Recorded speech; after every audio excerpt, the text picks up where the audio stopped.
আসসালামু আলাইকুম everyone. Bangladeshi vlogger মিলির একটি নতুন পর্বে আপনাদের সবাইকে স্বাগতম জানাই। সবাই কেমন আছেন? আশা করছি খুব ভালো আছেন এবং সুস্থ আছেন। আলহামদুলিল্লাহ, আল্লাহর অশেষ রহমতে আমরাও ভালো আছি।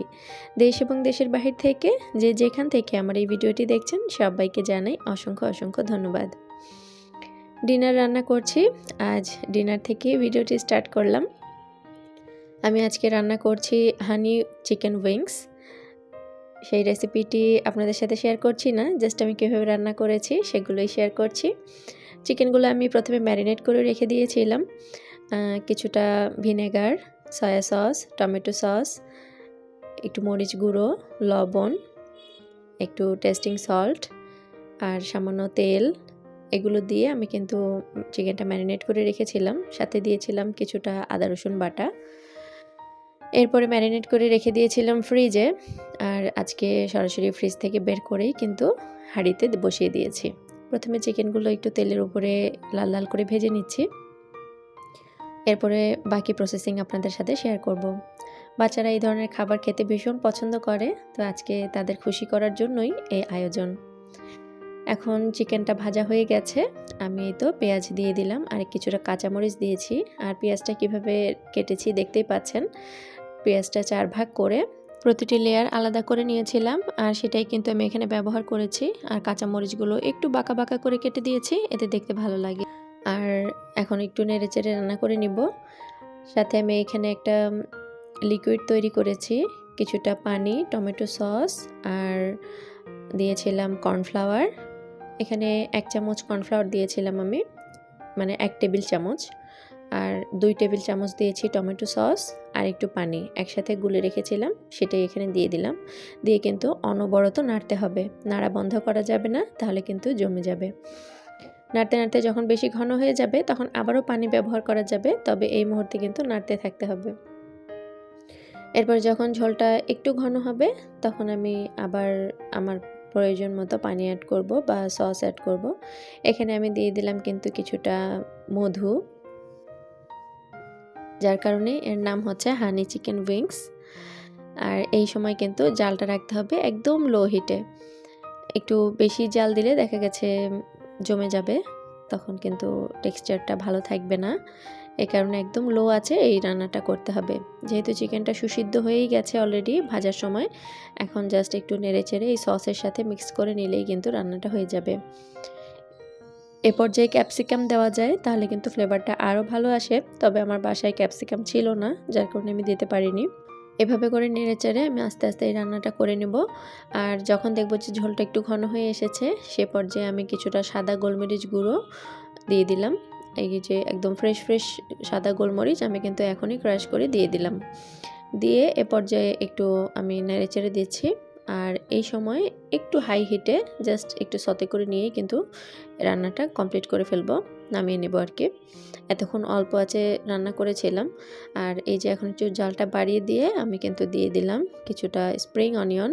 এটা আমি কেটে কেটে ফ্রোজেন করে রেখেছিলাম, যেহেতু বাইরে রাখলে নষ্ট হয়ে যায় কালারটা, সেই জন্য আমি ফ্রোজেন করে রেখেছিলাম। আর এই তো নামানোর ঠিক আগ মুহূর্তে দিয়ে দিলাম। এই স্প্রিং অনিয়ন দিলে কিন্তু দেখতেও সুন্দর লাগে, কালারটাও ভালো লাগে, আবার খেতেও ভালো লাগে। আর সার্ভ করার পরে আমি দিয়েছিলাম কিছুটা রোস্টেড সাদা তিল। সাদা তিলটা আগেই ভেজে রেখেছিলাম, সেটা উপরে জাস্ট একটু হালকা করে দিয়ে দিয়েছি। ব্যাস আমার রান্নাটা কিন্তু একদম কমপ্লিট। এভাবে করে আপনারা চিকেন হানি উইংস রান্না করে খেতে পারেন, খেতে কিন্তু অপূর্ব লাগে। তবে এটা ভাতের সাথে ভালো লাগবে না, এটা খেতে হয় ফ্রাইড রাইসের সাথে, তো সেই জন্য আমি কিন্তু ফ্রাইড রাইস রান্না করব। এখানে আমি চালটা সেদ্ধ করে নিয়েছি, চালটা আমি 90% কুক করে নিয়েছি। এরপরে আমি এখানে কিছুটা সবজি ভেজে নিচ্ছি, যেহেতু পরিমাণটা একটু বেশি, আমি একটা বড় হাঁড়িতে রান্না করছি আজকে। এখানে দিয়েছিলাম 2 কাপ বাঁধাকপি কুচি, 1 কাপ গাজর কুচি, 1 কাপ বরবটি কুচি, কুচি না মানে ছোট ছোট করে টুকরো করে নিয়েছিলাম, সেগুলো দিয়েছি কিছুটা পেঁয়াজ, কাঁচামরিচ। সুন্দর করে সবজিগুলো ভেজে নিয়েছি, সাথে দিয়েছিলাম একটু ভাজা ভাজা হয়ে যাওয়ার পরে ওখানে দিয়েছিলাম কিছুটা লবণ আর টেস্টিং সল্ট দিয়েছি কিছুটা, আর দিয়েছিলাম সামান্য ভিনেগার। এরপরে আমি কিন্তু রাইসটাও অ্যাড করে দিয়েছি আর কিছুটা স্ক্র্যাম্বলড এগ অ্যাড করে দিয়েছি। এখন এটাকে সুন্দর করে মিক্স করে নিলেই তৈরি হয়ে যাবে মজাদার ফ্রাইড রাইস। আর যেহেতু চালের মধ্যে কোনো লবণ ছিল না, সেজন্য আমি স্বাদ মতো লবণ দিয়ে দিয়েছি। এখন এটাকে সুন্দর করে মিক্স করে নিলেই মিক্সড ফ্রাইড রাইস তৈরি হয়ে যাবে। এর মধ্যে আপনারা চিকেনও ব্যবহার করতে পারেন, তাহলে কিন্তু চিকেন ফ্রাইড রাইস হয়ে যাবে। আমি যেহেতু চিকেন দিইনি, আমি এগ দিয়েছি, তো এটা কিন্তু ভেজিটেবল এগ ফ্রাইড রাইস হয়েছে। আর এই ফ্রাইড রাইসের সাথে হানি চিকেন উইংস খেতে কিন্তু ভীষণ ভালো লাগে। একটু গ্রেভি গ্রেভি তো, সেই জন্য ভীষণ ভালো লাগে খেতে। এ পর্যায়ে যে আমি স্বাদ মতো লবণ ব্যবহার করেছি, আপনারা আপনাদের স্বাদ বুঝে লবণ দিয়ে দিবেন। এখানেও আমি কিছুটা স্প্রিং অনিয়ন ইউজ করেছি, এতে করে কালারফুল হয়, দেখতে ভীষণ ভালো লাগে। যেহেতু আমার কাছে ক্যাপসিকাম ছিল না, ক্যাপসিকামটা দিলে বেশি ভালো হয়। আর এই পর্যায়ে আমি কিন্তু একটু স্বাদে ম্যাজিক দিয়েছি। স্বাদে ম্যাজিক দিলে প্রতিটি খাবারের স্বাদই অন্যরকম হয়ে যায়, অনেক বেশি ভালো লাগে খেতে।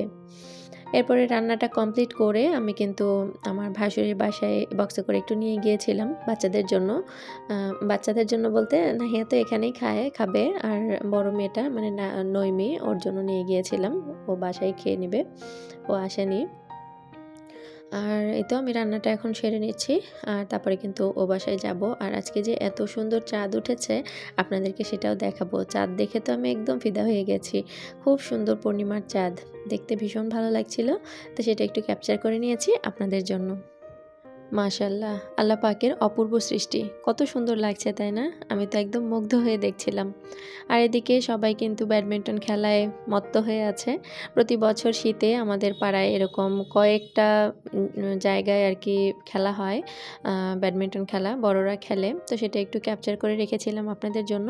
তারপরে চলে এসেছি বাসায়, আর এই তো বাচ্চাদেরকে খাবার দিয়ে দিয়েছি। তারা তো এই ধরনের খাবার খেতে ভীষণ পছন্দ করে, তো বলার আর বাকি নেই, সবাই অনেক মজা করে খেয়েছে আলহামদুলিল্লাহ। আর খাওয়া দাওয়া এদিকে চলছে। আর বড়রা তো এই ধরনের খাবার খেতে চায় না, তো তাদের জন্য কিন্তু একটু ভর্তা ভাত করেছিলাম। রাতে কিন্তু আমি সিম ভর্তা করেছিলাম, বেগুন ভর্তা করেছিলাম, তারপরে একটু আলু ভর্তা করেছিলাম, আর ডাল ছিল। আর এই যে হানি উইংস চিকেন, এই চিকেনগুলোও সবাই খেয়েছে একটু একটু করে ভাতের সাথেই। মানে যারা ফ্রাইড রাইস খেতে চায় না, তারা ভাত দিয়ে এগুলো খেয়েছে আর কি। তো এই ছিল আমাদের আজকের ডিনারের আয়োজন। তো কেমন লাগলো আপনারা প্লিজ একটি কমেন্ট করে জানাতে ভুলবেন না। আর ভিডিওটি ভালো লাগলে অবশ্যই একটি লাইক করে দিবেন। যারা আজ প্রথম আমার চ্যানেলটি ভিজিট করছেন, চাইলে সাবস্ক্রাইব করে আমার পাশেই থেকে যেতে পারেন। আর অবশ্যই একটি কমেন্ট করে জানাবেন প্লিজ। আজ এ পর্যায়ে থেকে বিদায় নিচ্ছি। সবাই খুব ভালো থাকবেন, সুস্থ থাকবেন, নিজের শরীরের যত্ন নেবেন, নিজের আপনজনদেরকে আগলে রাখবেন, যত্নে রাখবেন। তাহলে প্রতিটি সম্পর্ক হবে আরও মধুর, আরও সুন্দর। আল্লাহ হাফিজ।